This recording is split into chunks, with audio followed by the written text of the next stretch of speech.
humilha. Paulo vai falar abertamente sobre isso. Por exemplo, todos nós aqui, cada um tem a sua Patmos. Cada um tem o seu lugar de detenção.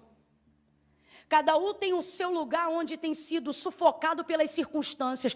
Cada um que está aqui, não se engane, cada um que está acompanhando pela internet aí, cada um tem uma Patmos.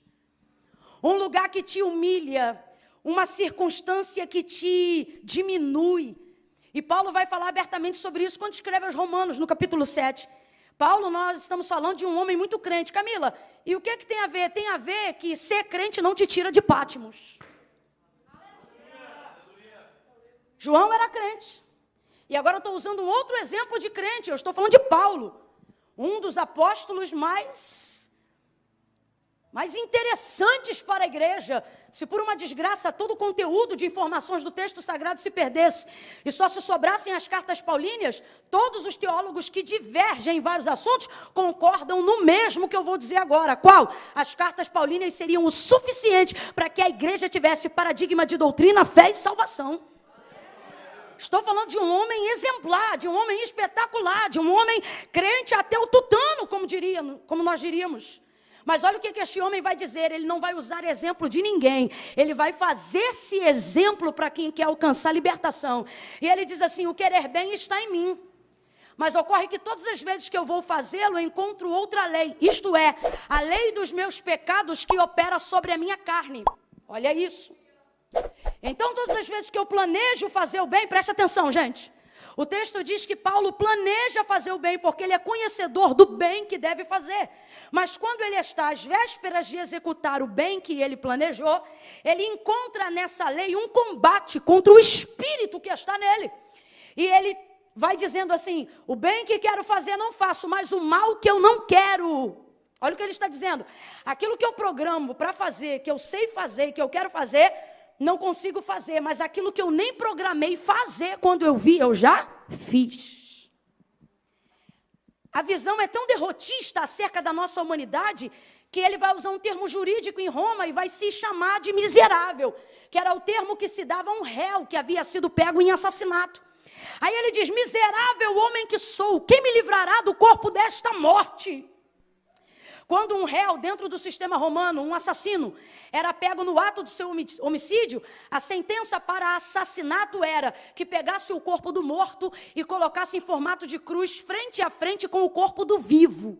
Essa era a sentença. Então, o réu, ele precisava gritar, miserável homem que sou, quem me livrará do corpo dessa morte? Ou seja, quem vai tirar esse corpo morto de cima de mim? Mas ninguém podia tirar, porque o réu só ia ser livre da sentença de morte definitiva se ele aguentasse 3 dias no deserto com o corpo do morto sobre ele. E você acha que Romano ia fazer isso para ele sair livre no final? Claro que não.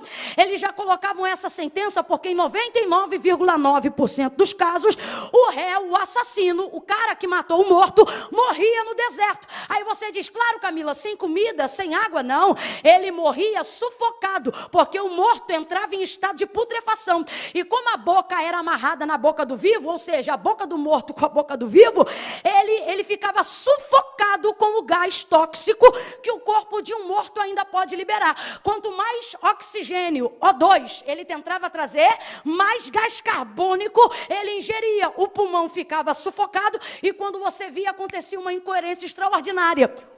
O vivo morria, e se você perguntasse quem matou? O morto. Ficava sufocado. Então, Paulo vai fazer essa citação desse exemplo para colocar na cabeça dos romanos e para usar exemplo de si mesmo, que todos nós temos um corpo morto. Temos que carregar o corpo da natureza do nosso pecado, o corpo do velho eu que renunciamos para viver uma vida nova em Cristo, para poder dizer, não vivo mais eu, mas Cristo vive em mim. Agora me escute, até que nós sejamos livres desse corpo aqui, ó, até que nós sejamos livres dessa carne. Que carne? A carne que planeja começar um jejum na segunda-feira, mas não começa. A carne que diz, hoje eu vou chegar em casa e vou orar, e já mete o dedo na televisão e esquece do que prometeu. Camila, mas é crente? É crente. Paulo está dizendo, eu estou falando de mim, o miserável sou eu. Por quê? Porque ele está falando da sua humanidade. Enquanto esse corpo, o espírito, enquanto essa alma for revestida dessa corruptibilidade aqui, a gente vai viver o miserável homem que sou. E é nisso que eu vos afirmo, que cada um tem uma Pátimos, um espírito que quer encontrar a Deus e uma carne que quer pecar. Um espírito que quer ver Deus face a face e uma carne que quer ver site pornográfico. Um espírito que quer adorar a Deus em santidade e uma carne que quer se masturbar quando ninguém está olhando. Um espírito que quer ler a Bíblia e também pregar a palavra, e uma carne que não te deixa pagar o preço para viver uma vida de santidade. Aí eu te pergunto, não vive tu também numa Pátimos? Você vai me entender que eu estou contando com a sua inteligência para pregar esta palavra.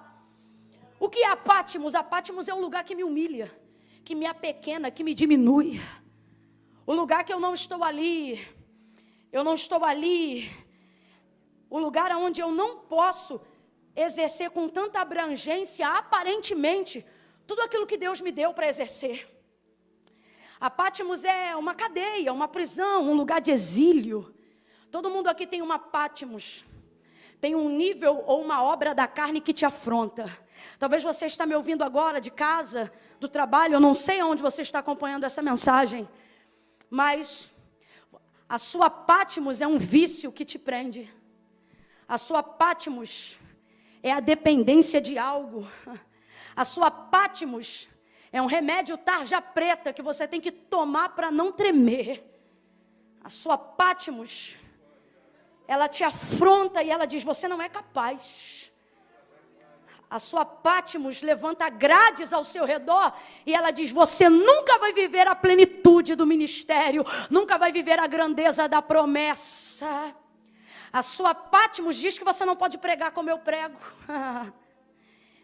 A sua mortalidade, a sua humanidade te humilha todo dia, faz você pensar que viver uma vida com Deus, por mais que seja um desejo sincero da sua alma, jamais haverá uma predisposição no seu corpo.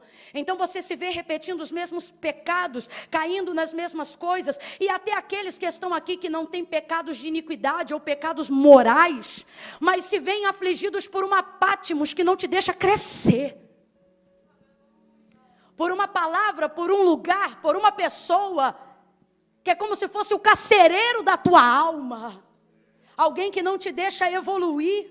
Uma circunstância que não te deixa crer. Mortalidade. Agora preste muita atenção nisso aqui. A minha mortalidade não atrapalha aquilo que Deus pretende fazer. Não. Até porque o Senhor deixou claro acerca da deficiência de Paulo, quando este em oração dizia, eu tenho um espinho na carne e um mensageiro de Satanás que de tempo em tempo vem me esbofetear. Sabe qual era a oração dele? O texto diz que por 3 vezes ele orou pedindo ao Senhor que tirasse o espinho da carne e que repreendesse o mensageiro de Satanás. Por quê? Porque aquilo diminuía ele, aquilo humilhava ele, aquilo afrontava ele. Aí olha o que o Senhor vai dizer para ele, Paulo, a minha graça te basta.